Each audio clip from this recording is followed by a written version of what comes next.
Good morning class 9 आपने एक गाना सुना होगा कि ज़िंदगी हर कदम एक नई जंग है।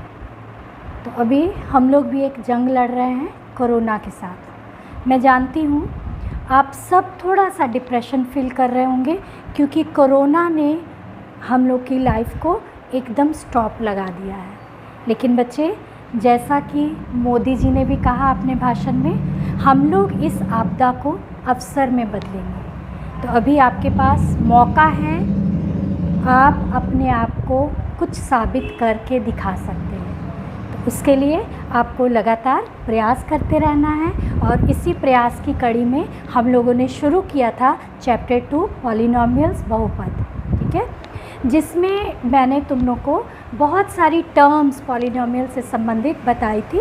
और अब हम आएंगे अपने टॉपिक पर, क्लास 9 के सिलेबस पर, जिसमें हमको सिर्फ एक चर वाले रैखिक बहुपद की अभी भी पहले बात करेंगे या फिर एक चर वाले द्विघातीय बहुपद की बात करेंगे। इससे ज़्यादा अभी हमारा सिलेबस नहीं है। तो सबसे पहले हम लोग एक चर वाले रैखिक बहुपद का जनरल फॉर्म या बहुपद की डेफिनेशन क्या निकलती है, जो हमने लास्ट वीडियो में पढ़ा, उससे हमने क्या सीखा और हमने क्या पाया, उसको एक बार हम लोग लिखते हैं। तो बच्चे, हमारे पास जो बहुपद की फॉर्म आएगी, जो पॉलिनोमियल आएगा, उसके अनुसार ये a0 प्लस a1 x1 भी लिख सकते हैं, a2 x2 so on a power n minus 1 x power n minus 1 plus a power n up to x power n। ये अब क्या है, इसको समझना है। ये हमने बहुपद को एक जनरल फॉर्म में, सामान्य रूप में लिखा, जिसमें a0 या a0 जो है वो एक कांस्टेंट है और a1 x का गुणांक है, a2 x स्क्वायर का गुणांक है, सो ऑन। लास्ट टर्म हमारी nth टर्म होती है हमेशा nवां पद। तो ये nवां पद जो है an xn का गुणांक है। और xn से पहले, जैसे 100 से पहले क्या होगा, 99, यानी कि 100 माइनस 1।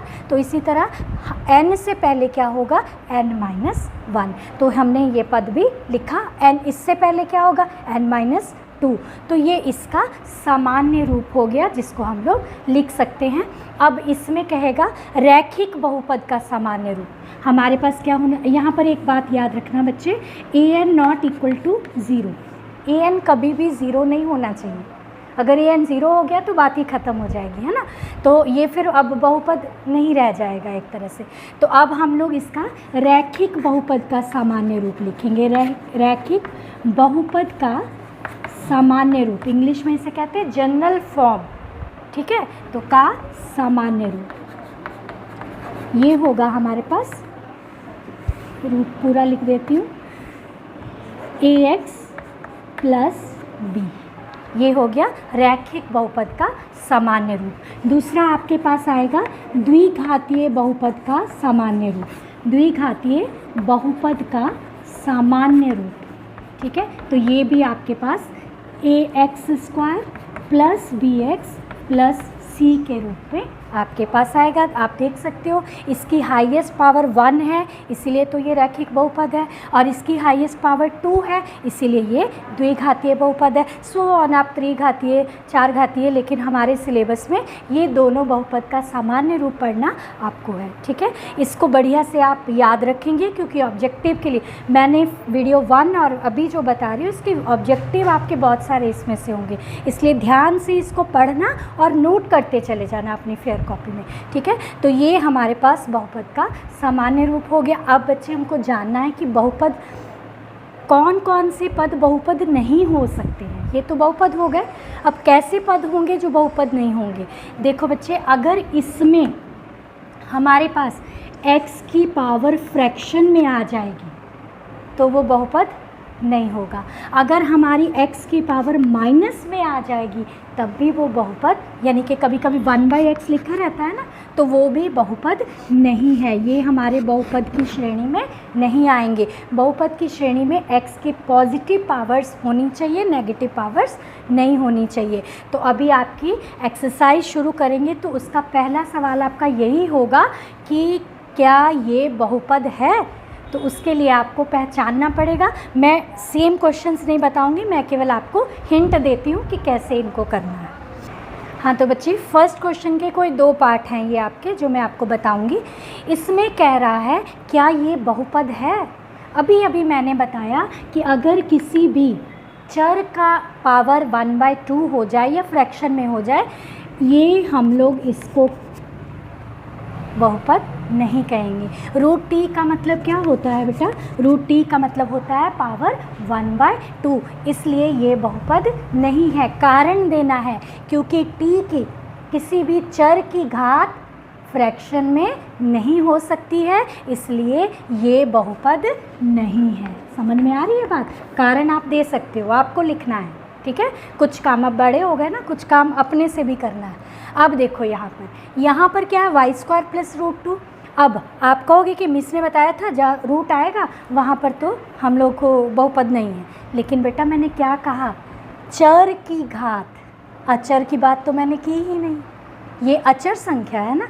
अचर की पावर 1/2 हो सकती है, अचर की पावर नेगेटिव हो सकती है, लेकिन चर की घात जो है वो 2। y² + √2 बहुपद है, क्योंकि इसमें अचर की पावर 2 है ना। ना तो रूट में है ना नेगेटिव है, ना ही इसकी पावर फ्रैक्शन में है और ना ही इसकी पावर ऋणात्मक है, इसलिए ये बहुपद है।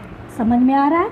अगर ऐसे होता y² + 1/2 तब भी ये बहुपद है। अगर ऐसे होता y + 1/y तब ये बहुपद नहीं है, क्योंकि y ऊपर जाएगा तो क्या हो जाएगा? ये हो जाएगा y + y की पावर -1। माइनस में जब पावर आ जाती है तो ये बहुपद नहीं रहता है। तो ये फर्स्ट क्वेश्चन का आपका कॉन्सेप्ट है। आपको बताना है कि बहुपद है या नहीं है तो क्यों है, नहीं है तो क्यों नहीं है। कारण आप खुद से लिखेंगे, आप समझ गए हैं, ठीक है। आपका सेकंड क्वेश्चन है बच्चे कि आपको गुणांक बताना है। ध्यान देना बच्चे, गुणांक वो अगर x² का पूछेगा तो x² का बताएंगे, x का पूछेगा तो x का बताएंगे। तो गुणांक मैंने बताया, जो चर मान अचर के साथ लगता है उसे गुणांक कहते हैं। तो यहाँ पर x² का गुणांक क्या हो जाएगा? π/2, ठीक है। पाई भी एक संख्या है, अपरिमेय संख्या, π/2 इसका गुणांक हो जाएगा। और x का गुणांक क्या हो जाएगा?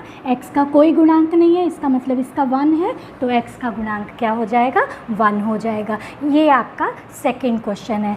इसी तरह आपका थर्ड क्वेश्चन भी होगा। मैं सेम एग्जैक्ट क्वेश्चन नहीं करवा रही हूँ, आपको हिंट दे रही हूँ ताकि आप खुद से बनाएं। 100 घात का एक द्विपदी बनाएं, ठीक है। 100 घात का एक द्विपदी बनाएं। 5x की घात 100 + 1 बन गया। 100 घात यानी कि सबसे बड़ी घात उसकी कितनी होनी चाहिए? 100, है ना। और हमको द्विपद चाहिए था केवल। एक हमने 1 लिख दिया, एक ये लिख दिया। इसकी जगह पे आप कुछ भी लिख सकते हो, 2x लिख सकते हो, 2x की पावर 99 लिख सकते हो, कुछ भी, लेकिन केवल 2 पद होने चाहिए। अगर त्रिपद बोलेगा तो 3 पद बनाएंगे। अगर एक चर वाला, अगर वो कहता 2 चर वाले बनाइए तो हम यहाँ x और यहाँ y लिख देते, ठीक है। एक ही चर कह रहा है तो एक ही चर में लिखेंगे। ये सारी चीज़ें मैं आपको सिखा चुकी हूँ, बस अब आपको इसको एक तरह से रूपरेखा देनी है, ठीक है। तो आप इसको अपनी फेयर कॉपी में बनाएंगे। ये इस तरह से आपका क्वेश्चन नंबर 3 हो जाएगा, जो एग्जैक्टली ये नहीं है, कुछ डिफरेंट है, लेकिन मैं सिर्फ हिंट दे रही हूँ, ठीक है।